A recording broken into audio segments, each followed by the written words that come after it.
একাধিক ক্লাবের প্রস্তাব থাকা সত্ত্বেও হিজাজি প্রথম পছন্দ ইস্টবেঙ্গলই। মরশুম ইতিমধ্যেই তার ক্লাইম্যাক্সের দিকে চলে এসেছে, আর এমন পরিস্থিতিতে দলগুলিও তাদের ঘর গোছানোর কাজ শুরু করেছে। এই পরিস্থিতিতে দুর্দান্ত ফুটবল খেলা ইস্টবেঙ্গলের ডিফেন্ডার হিজাজি মাহিরের ওপর নজর রয়েছে ভারতবর্ষ সহ একাধিক এশীয় ক্লাবের। সূত্রের খবর, এফসি গোয়া 2 বছরের চুক্তিতে চাইছে হিজাজিকে।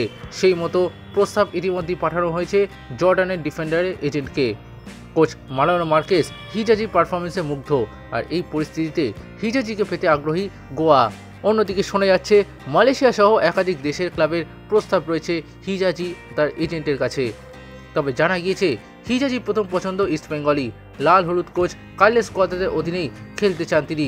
সমর্থকদের ভালোবাসা পেয়েও আপ্লুত হিজাজি।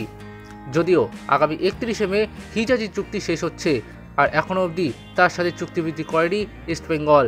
তবে সূত্রের খবর, ইতিমধ্যেই চুক্তিবৃদ্ধির বিষয়ে কাজ শুরু করেছে ইস্টবেঙ্গল ম্যানেজমেন্ট। তবে চুক্তির অঙ্ক বাড়ানোর আবেদন করেছেন হিজাজির এজেন্ট, সেই নিয়েও আপাতত চলছে আলোচনা। এখন দেখার হিজাজিকে কি ধরে রাখতে পারবে ইস্টবেঙ্গল।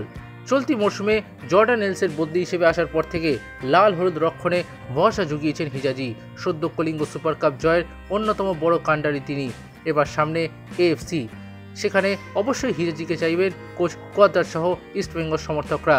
তবে পুরোটাই নির্ভর করছে ইস্টবেঙ্গল ম্যানেজমেন্ট কতটা তৎপর তার চুক্তি বৃদ্ধির বিষয় তার উপর। Extra time.